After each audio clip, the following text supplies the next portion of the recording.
પપ્પા માટે ક્યારેય કંઈ લખ્યું? મેં નથી લખ્યું હજી સુધી. સાચું કહું તો મારો જીવ જ નથી ચાલતો હજી. હું ક્યારે એવું વિચારી જ નથી શકતો કે મારા ફાધર મારી સાથે નથી. હું અત્યારે અહીંયા આપની સાથે વાત કરું છું તો મારા ફાધર અહીંયા મારી સાથે જ છે. મારી હર હંમેશી ઓલી હોય છે. હું મારામાંથી ઈશ્વરદાનજી કાઢી નાખો એટલે બ્રિજરાજ શું મીંડું ઝીરો થઈ જાય, કંઈ હોય જ નહીં. અસ્તિત્વનો આધાર છે એમની સાથેનો. મતલબ તમે નાના હતા ત્યારે તમે કીધું કે મસ્તીખોર છો, તો મસ્તીખોર હોય પપ્પાનો માર પડ્યો હોય કે એવું કંઈ થતું? મને મારા ફાધર ક્યારેય માર્યો નથી. કારણ કે અત્યારના છોકરાઓને નથી મરાતા. ત્યારે તો મારતા ને, ત્યારે બહુ મારતા. અને મારા મધરે માર્યો છે. મારા મધર મને કેવી રીતે મારતા? ધારો કે આ પીલો છે તો માં છે ને, એટલે શું કરે કે ગાડલું હોય ને આપણું, તો હવે તો કદાચ ગાડલા જ નહીં રહ્યા હોય ઘરમાં. હજી અમારા ઘરમાં ગાડલા છે. મહેમાનો આવે એટલે એકવાર બધાને ભેગા સૂવું હોય તો હોલમાં હજી અમે ગાડલા નાખીએ અને બધા ભેગા સૂઈએ, કઝિન બધા, અને એવું થાય. પણ ધારો કે આ ગાડલું છે તો ગાડલું મારી ઉપર નાખે અને પછી મને ઢીકા મારે. હવે એ શું વાગવાના? એટલે એવી રીતે મારા જનેતાનો માર મેં એવો ખાધો છે. પણ મારા ફાધરે મને ક્યારેય નથી માર્યો. મારા ફાધરની ઓરા જ એવી હતી, એની આભા જ એવી હતી કે એની આંખ ફરે ને ત્યાં મને ખબર પડી જાય કે આ મારી જિંદગીની ભૂલ છે. આ મારા ફાધર ક્યારેય મને યાદ છે કે મારા ફાધરે એમ ન કીધું દીકરા બેસી જાઓ દીકરા, એમ ન કીધું. ત્યાં સુધી હું બેઠો જ નથી ક્યારેય. અચ્છા. હા, મારા ફાધર કદાચ એમ આમ બધાની વચ્ચે બેઠા હોય તો એવું ન કે બેસ, તો આમ આંખથી એમ કહી દે, એટલે આંખથી હું સમજી જાઉં બેસવાનું કહે છે.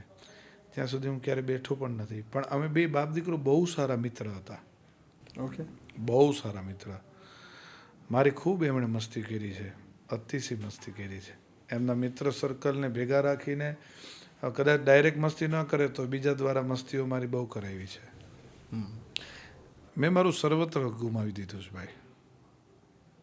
મારા ફાધર મારો દીકરો છે ને 9 દિવસનો હતો મારા ફાધર દેવ થયા ને ત્યારે. તો જો મારા દીકરાનો જન્મ ન થયો હોત ને તો અમે આખો પરિવાર છે ને એ ખબર નહીં શું અમે પગલું ભરત. કારણ કે બાપ વગરની જિંદગી તો શું કોઈ દિવસ વિચાર જ નહોતો, કોઈ દિવસ એવી કલ્પના જ નહોતી. મેં હું આપને કહું છું કે એ મારી ઉપર દુઃખનું જે આભ ફાટ્યું હતું એ હજી આભ ફાટેલું જ છે. એ પરમાત્મા ખબર નહીં અમારાથી કંઈક ભૂલ થઈ ગઈ હોય, ગયા જન્મમાં કદાચ મારીથી કોઈ એવું પાપ થયું હોય કે એ બાપનો એ આખો જે એક તાકાત હતી મારી, એ જે આભ હતું એ ભગવાને છીનવી લીધું, છતર છીનવી લીધું મારી પાસેથી. કાંઈક હશે મારીથી.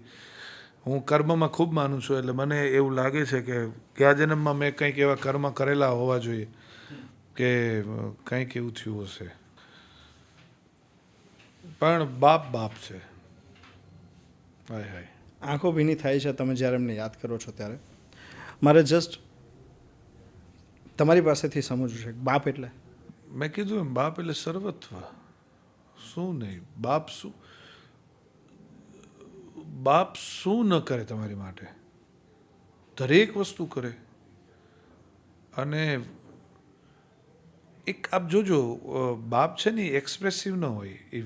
એ ક્યારેય તમને પ્રેમ હા, બાપ દીકરીને પ્રેમ કરી શકે પણ દીકરાને પ્રેમ દીકરી કરતાં વિશેષ એ કદાચ કરતા હોય પણ એ વર્ણવી ન શકે કે હું તને આટલો પ્રેમ કરું છું.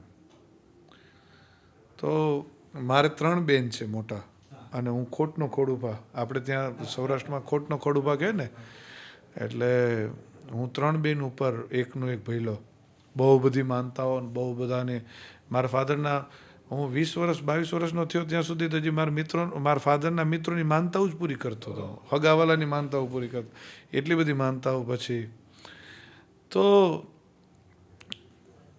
બાપ છે. બાપને સાહેબ એટલું વિચાર કરો આપણી કોઈ પણ ઈચ્છા ખાલી એની સુધી મૂકવાની જ હોય કે અમારી ઈચ્છા છે એમ, એ કરે છે પછી એ પૂરી કરે.